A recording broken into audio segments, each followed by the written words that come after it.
Selamat malam, perkenalkan nama saya Priscilla Rizkyanti Elsianoid dengan NIM AB231076. Di sini saya akan melakukan prasat edukasi kebutuhan nutrisi ibu menyusui dengan dosen penguji Ibu Ajeng Maharani Pratiwi SST MCAT. Silakan masuk Ibu. Iya, assalamualaikum Ibu. Iya, silakan duduk. Terima kasih. Iya.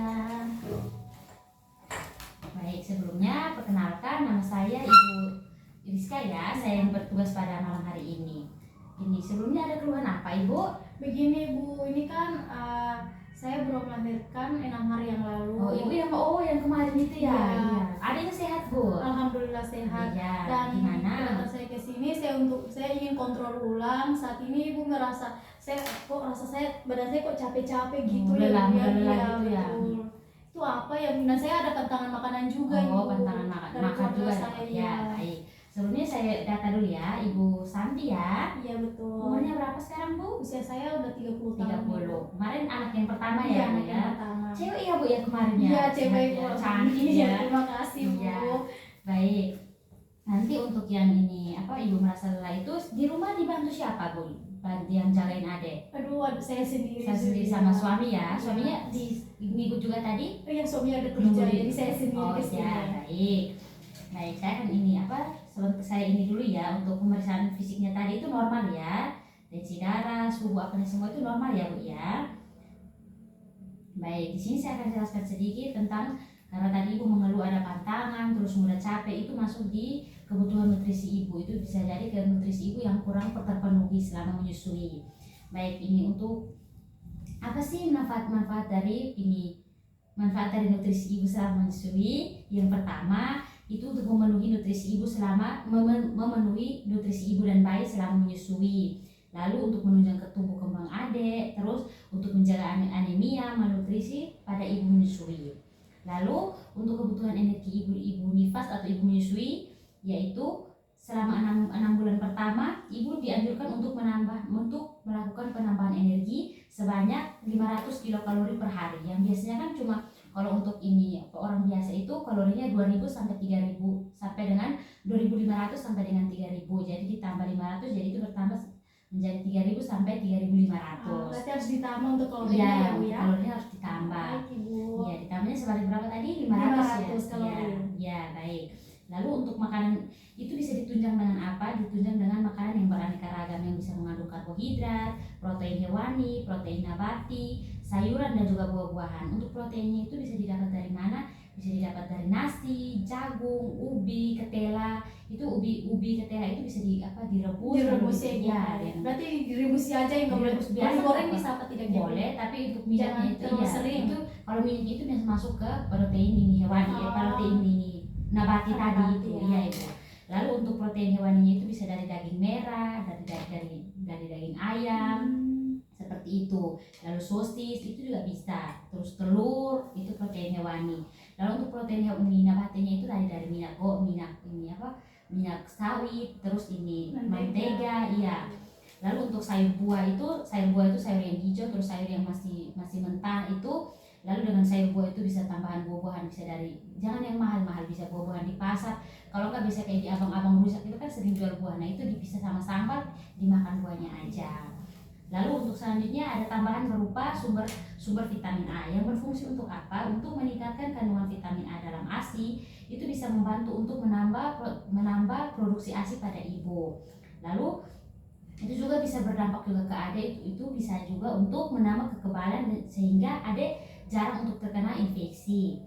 Lalu untuk kesehatan ibu akan bisa menambah untuk kepulihan ibu sendiri setelah melahirkan. Sumber makanannya itu dari mana? Dari kuning telur, dari hati ayam, hati sapi, mentega, sayuran berwarna hijau, buah-buahan berwarna kuning, contohnya wortel, tomat dan juga buah nangka. Suka nggak buah nangka itu Bu? Suka sekali ya. Itu bisa. Cuma saya kurang suka buah wortel sama Buah wortel tomat itu. ya. Kalau wortel itu biasanya bisa dicampur dengan sup-supan itu loh Bu. Jadi kalau nggak mau dimakan, kalau dimakan mentah biasanya kan agak rasanya aneh gitu. Saya nggak suka. Itu bisa diakali dengan cara itu, ditambah ke sayuran misalnya sayur-sayuran itu misalnya kayak sawi, pada saat tumis sawi. Kalau nggak Kayak sup-supan gitu. Nah, Iya, itu boleh. Kan itu kalau dalam satu sup itu kan untuk nutrisinya itu semakin banyak. Jadi ada dari ayam, dari itu tadi wortelnya itu sayur-sayuran seperti itu ibu. Iya, terus untuk ini ada tambahannya tadi itu ibu mendapat bisa juga dibeli apa untuk selain ini dari makanan sehari-hari atau dari sayur buah itu ibu juga dianjurkan untuk mengonsumsikan di kapsul vitamin A sebanyak 2000 IU yang diberikan sebanyak 2 kali. Yang pertama segera setelah melahirkan kemarin diberikan ya Bu? Sudah diberikan pas saya melahirkan kemarin. Ya, terus setelahnya untuk yang kedua itu diberikan 24 jam setelah pemberian kapsul yang pertama, kapsul vitamin A yang pertama. Lalu untuk penambahan cairan tubuh, cairan selama nifas atau selama menyusui, yaitu pengaturan untuk mengatur kelancaran metabolisme dalam tubuh ibu nifas itu dianjurkan untuk menambah 3 liter yang biasanya cuma 8 liter itu ditambah 3 liter atau 4 gelas setiap harinya. Ya. Lalu ibu juga dianjurkan untuk untuk minum setelah menyusui adik. Jadi setelah adik menyusui ibu juga harus menyusui. Jadi karena kan asinya itu sudah diserap oleh adik, jadi ibu juga harus menambah cairan di dalam tubuh.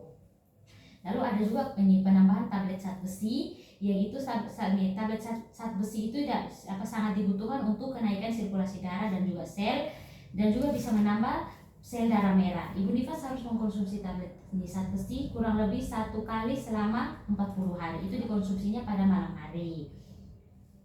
Dan untuk ini contoh menu sehari-hari yang tadi itu untuk yang menu komplit itu seperti yang tadi sup-supan. Kalau enggak misalnya paginya itu sup, ibu maunya sup, terus makan siangnya itu pengen ini rebus-rebusan, itu bisa merebus pisang, rebus ubi, singkong itu ketela. Kalau enggak ini loh Bu, ini rebus-rebusan itu baik untuk tadi itu untuk menambah karbohidrat ibu. Jadi biar ada nutrisi yang masuk ibu. Untuk pantangan yang tadi itu ibu, itu sebenarnya tidak boleh, bukan pasti pantangannya itu ya nggak boleh makan telur-teluran itu ya, ikan iya, gitu. dilarang, apalagi makanan laut tidak diperbolehkan sama sebenarnya itu tidak saya. boleh karena ikan itu tuh masuk ke dalam protein hewani. Itu ikan itu bagus untuk ikan, telur itu bagus untuk penyembuhan luka kan. Kemarin itu ada luka di ibu setelah melahirkan kemarin. Nah, itu bisa dibantu dengan cara mengonsumsi telur. Telur itu sehari itu bisa 3 butir sehari, 3 sampai 6 butir sehari. Kalau 8 butir juga bisa ya. Ya. Banyak mana lebih bagus ya, Bu ya. Bagus lagi. Jadi bisa direbus, bisa digoreng. Tapi dianjurkan itu lebih baik direbus. Iya. Kenapa kalau ibu-ibu ini berpantang selama ini ibu menyusui, itu bisa memperlambat proses penyembuhan luka yang terjadi di dalam ibu, dan juga ini produksi ASI bisa berkurang. Pantas ibu, ASI saya kok kayak berkurang sama luka saya kok kayak makin lama kering gitu. Lama kering ya Bu. Itu karena salah satu karena pantangan tadi itu ya. Ada pantangan itu tadi. Oh iya, saya sudah paham. Sudah paham ya, jadi sudah mengerti ya untuk tadi penjelasannya. Baik, ini tidak ada yang mau ditanyakan lagi. Sudah pasti Bu dengan penjelasan. Iya, semoga nanti di rumah diinformasi. Nanti saya terapkan. Iya, diinformasikan ke keluarga juga kalau tadi dari kata ibu bilang nggak boleh ada pantangan, makan aja semua yang bisa dimakan aja. Baik Ibu, terima kasih atas penjelasannya Ibu. Saya pamit dulu ya Bu ya. Mari. Selanjutnya kita melakukan pendokumentasian. Sekian dan terima kasih.